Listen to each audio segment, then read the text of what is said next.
Are you waiting for sunset? Hey guys, welcome back to another Q&A question weight loss series. Today's question is about intermittent fasting. So people ask me a lot about this. I have, expressed that I think intermittent fasting is beneficial in the past, and I just wanted to talk about it a little bit today. So there's different diets that promote intermittent fasting. I think the warrior diet is one where you pretty much don't eat all day and you have one meal at night. There's also the 5-2 diet, I think it's called, where you eat as many calories as you can for 5 days, and then 2 days you eat 500 or something like that. So intermittent fasting isn't something new. It's something that we have done our whole lives. It's something that, the body naturally does.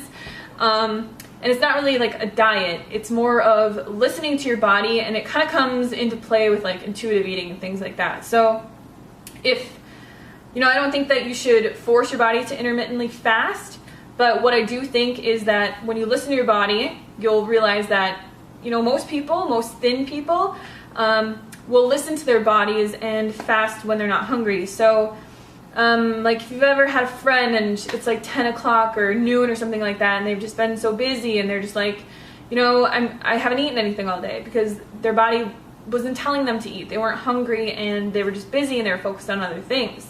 That's kind of an explanation of intermittent fasting. So if you go to bed, or you say you stop eating, you eat dinner at 5 p.m., you wake up and you don't eat something till 8 p.m., you'd technically be intermittent fasting for 15 hours. So from 5 p.m.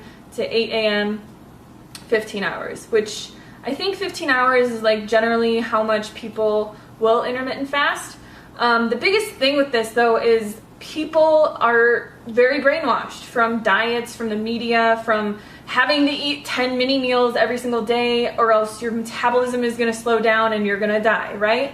We've all heard that you need to eat 10 times a day and you need to eat consistently or your body's going to go into starvation mode. So the only thing that I really have to say about this is just listen to your body. So if you wake up in the morning and some diet or some person or whatever is telling you that you need to eat at 5 o'clock in the morning or else you're going to go into starvation mode and die, but you're not hungry, just eat when you're hungry. So wake up in the morning, drink a bunch of water, get your body hydrated, and then wait until you are hungry to eat your first meal. Your next meal, wait until you're hungry to eat your next meal. So a long time ago when we were roaming the planet, when we were not living by the standards of society and all their brainwashing and diets, we didn't have 3 meals a day. These were put into place by the marketing of America to make us form our eating habits around certain times of the day, which helps, the restaurants, it helps the fast food industries, it helps sell more food in grocery stores because people are well, what am I going to have for breakfast? What am I going to have for lunch? What am I going to have for dinner? And it's all these different types of foods. So you have your breakfast foods, you have your lunch foods, you have your dinner foods, and generally those are what people, at least in, America, on a standard American diet, will eat for those specific meals. They'll wake up, they'll have yogurt because it's a breakfast food, or they'll have oatmeal or fruit or eggs with bacon or something like that. They'll go out to eat and they'll get a huge bacon and egg platter or whatever. For lunch, they'll have a sandwich or something like that they'll bring to work with chips, or they'll have a hot dog or something that's more of a lunch type meal. And then for dinner, they'll, make something at home that's a stew or pizza or whatever. So it's really just American marketing tactics that have placed meal times around everything.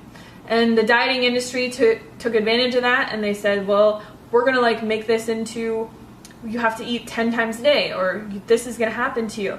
Or, now there's intermittent fasting diets and things like that, but nothing is really new. I mean, generally, if you just listen to your body and you go by intuitive eating and how your body feels and you eat as much as you want, everything will work out 100%. So I wouldn't say force your body to intermittently fast. I mean, it is good to not eat right before bedtime or anything like that, but just make sure that you're eating enough at dinner, that you're full and satisfied, and that you can go to bed and not be starving. And then when you wake up, drink a quart of water, do a couple things, and then once you feel hungry, eat. And then once you feel hungry again, eat. So don't force your body to intermittent fast. It's just something that we naturally do day to day, and I think that that's the healthiest way to go about it. So thank you guys for watching this video. Leave your comments and questions about intermittent fasting below, and I will see you guys tomorrow. Bye!